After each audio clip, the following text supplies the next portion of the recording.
All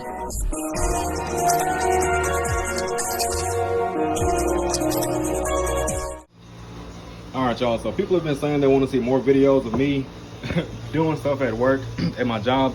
So there's a guy who's been coming in for maybe 2 or 3 weeks now. It kept slipping my mind, and he's been telling me that he wants some super burnt coffee, and he also wants it to be extremely oily. So we're gonna go ahead and throw this profile together for him today. It's not really that difficult to make a dark and oily coffee. You can literally do it by accident. But we're just gonna wait till this goes down below 360. There we go. All right, so we're gonna increase this KPA to about 1.3, because if you want something to be dark, you want to take it further inside of a roast. If you want it to be oily, you want the roast to go by a little bit too fast. So we're gonna start off with a higher KPA and a lower airflow to make sure that the heat can stay inside the machine, because like I said before, the airflow is what pulls heat out of the machine to make sure you can keep a consistent roast. So a computer screen turned off on me and went to sleep. All right, so let's get this started, boys. All right, gonna drop it. Drop it, drop it, drop it. Also, man, don't judge this roasting room. I don't clean up until I'm getting ready to clock out. So let's take a look at this here. We'll go over there and grab our chair, because I don't really feel like standing right now.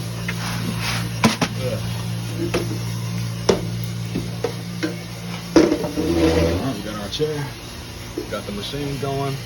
Definitely at about 1.3 kPa. We got our 40 airflow. And now we just have to increase this temperature to 450. Check the tray right here to make sure no chaff is falling down, because that means the chaff collector needs to be cleaned. And it looks like everything is good to go.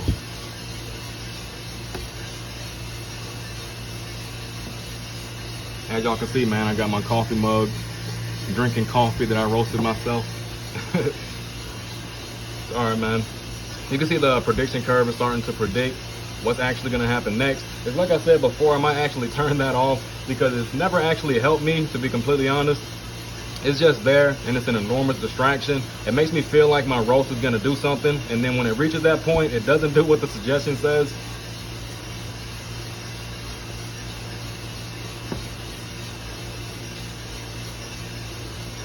So throughout this roast, we're going to try to minimize the amount of adjustments that we make.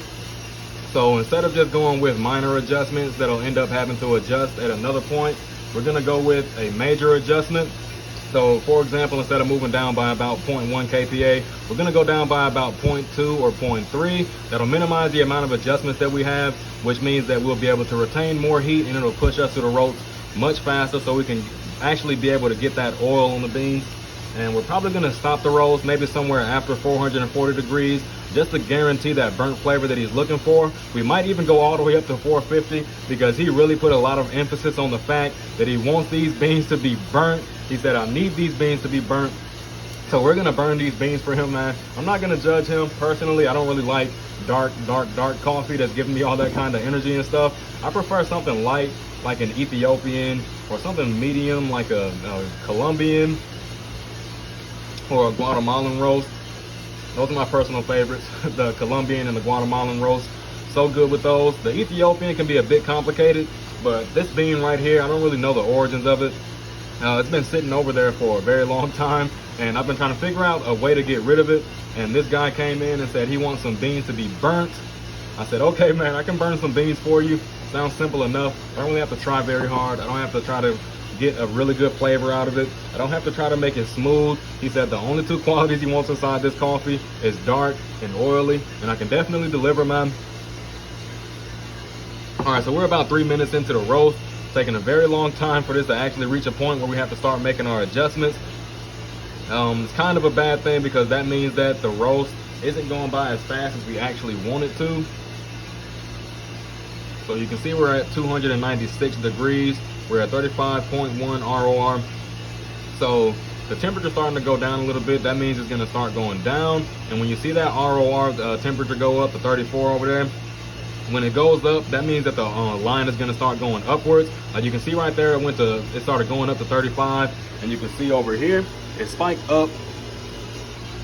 So that's a huge indicator of when your roast is going to actually start going up.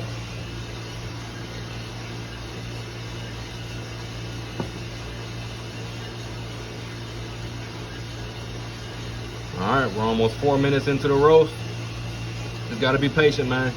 It's like using a sniper on Call of Duty. If you camp like I do, be patient. It's coming.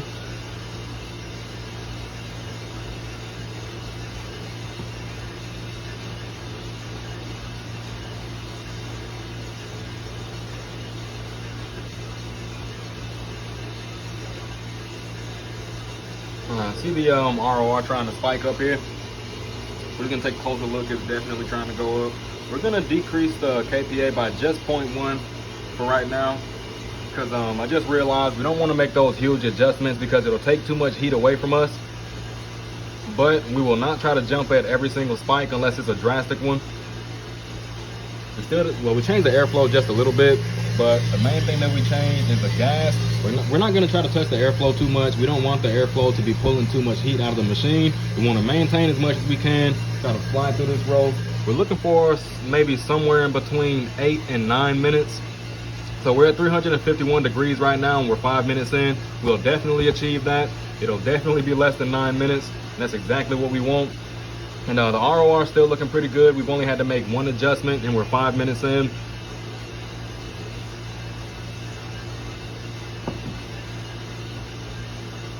All right, let me get y'all a closer look at that.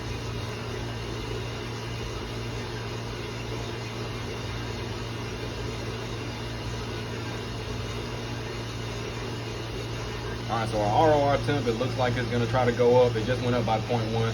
Okay, it went down by even more. So I guess we're good for right now. So let's go back to the ROR line.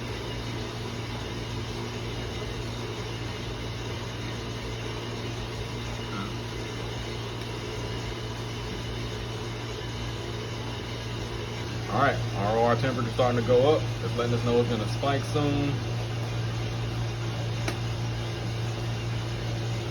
Man, that just hit me with the gotcha.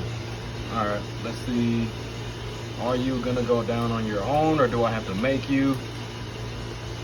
I'm gonna have to make it. All right, we're gonna decrease the temperature by about 0.2 kPa.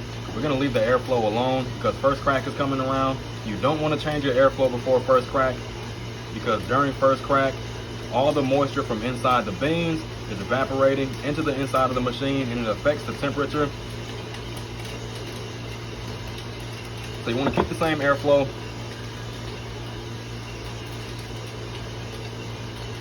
All right, that is a huge hump right there. Pretty sure it won't affect the roast too much. And plus, it's like I said before, he's not looking for a specific flavor other than burnt and oily. And we don't have to try very hard to get that, so we're gonna decrease the KPA by about 0.2. We're trying to get back on track with what we had as our ROR before, because as you can see, man, it's starting to flatline a little bit. It usually does with this bean. Once we make it to first crack, very hard to maintain a consistent temperature. But I'm gonna try my best, man, as always. And this is my first time roasting this bean in maybe 3 or 4 months. I don't even have a profile set to the side for it. I've tried so many different profiles for this bean. All of them were failures. So we're about 7 minutes and 26 seconds in at 13% development time. We're 14% now. And even though we decreased the temperature, it's still flatlining. So we're gonna go ahead and decrease the temperature to 0.2 kPa, and we're gonna increase the airflow to 100.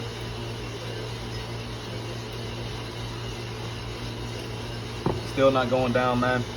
I'm pretty sure that's fine though. I don't think he'll care. Once again, he wants it burnt, he wants it oily. And this is what you have to do to make that happen. So if you go over into the dryer, this is called a dryer right here. This is where you can take a look at your beans. So as you can see, man, they're not oily just yet. We're gonna stick that back in there. We're gonna wait, be patient. All right, we're gonna turn the heat completely off. That flat line is not gonna change, man. It is persistent. All right, you can hear second crack going crazy in there. That means it's getting cold, the beans being oily. Take another pull out the dryer. Still not oily yet. We're gonna wait just a little bit longer. We're at about 450 degrees right now. And roast time is at 8 minutes and 35 seconds. This is what we wanted. Beans still aren't oily yet. We're gonna wait longer. You know, the beans don't really look very dark right now either. This specific bean was made to be a dark roast, primarily for espresso. So we're gonna give this about up until 9 minutes, and then we're gonna drop it because the oil is starting to get on the beans. All right, now we drop. There it is, boys. You see those beans dark and shiny, just the way that he wanted them to be. All right, man. So that's what I do to create dark and oily roast. I hope y'all enjoyed this video, man. If you want to see more of this, drop it inside the comments. Sub to the channel, and I'll catch y'all on the next one, man.